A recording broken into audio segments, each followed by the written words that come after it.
man says, look at the living Torah, Yeshua Messiah, and see what he shows.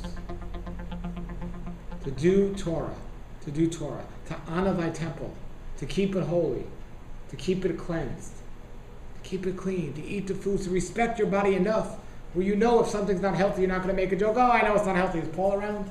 He's not here. I could eat this. It's not about me spying on you. Yahweh sees what you're doing. You know, when people get motivated and they change for a couple of weeks and a couple of months. I go to place year after year, and there are some people that change and they do it. And I say, do you feel better physically? Absolutely. But even more, I feel better spiritually. But then there's the other people. Well, I did it for 2 months, but then it got too hard because this, and this. No, if your heart's into it, Yahweh will provide what you need to learn. Try it. I just had a lady email me yesterday morning. I told my wife right before I shut my computer for Shabbat, look at this. This lady said she's been wearing makeup for 35 years. She couldn't even go out of the house to throw out her garbage without putting makeup on. She just had such an emotional connection. And about 2 months ago, she stopped wearing makeup. Not only did her husband tell her how beautiful she was without makeup, but she's always had skin issues and skin problems. They went away, they cleared up. And she feels so much better now. And maybe that extra guy in the street's not going to turn his head at her. That's exactly what Messiah wants. That's what he asks for. You know, and women will say, oh, I do it for my husband. No, you're not getting up before your husband gets up to put on makeup. For whatever reason, you're doing it, and some of us do it emotionally, maybe at a young child age, we were told we weren't pretty or something. For whatever reason, let's make up. What are we making up? Something that saying we can do better than he can? You know, and then I like the men when the men say, well, I just can't grow a beard. Yes, you can. You just don't like the way it looks.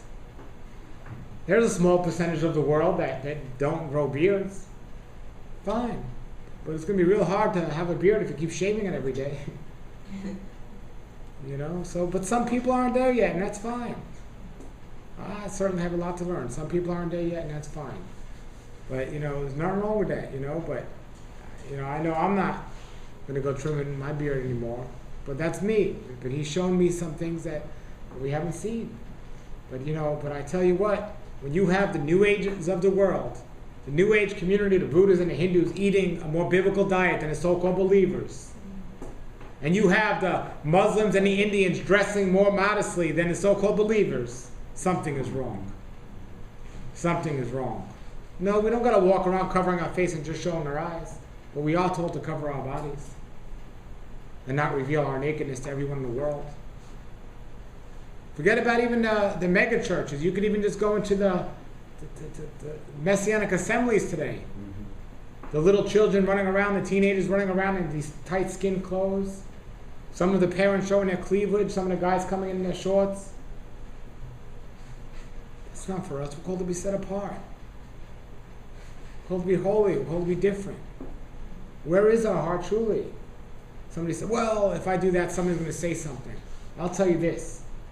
When somebody calls me legalistic, that is the biggest compliment somebody can give me.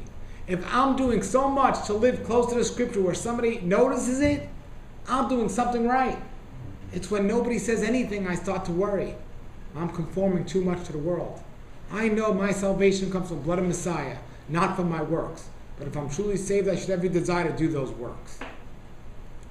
So people say, oh, you don't look the same way that you used to look. Thank you so much. I used to be the man with the suit and the tie.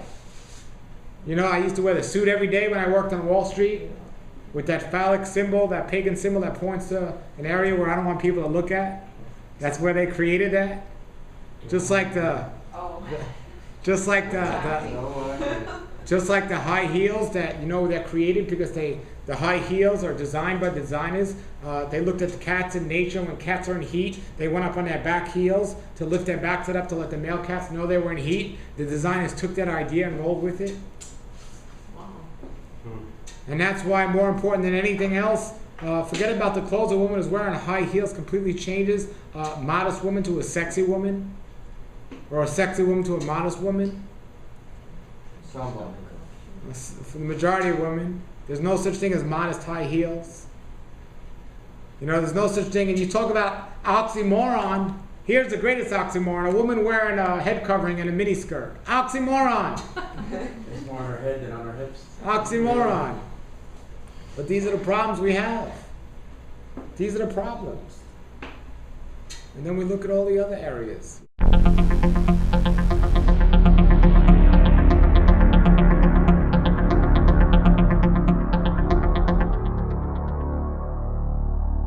Nature's wealth, good for your health. This is the Raw Life Health Show. Raw Life, brighten up your life.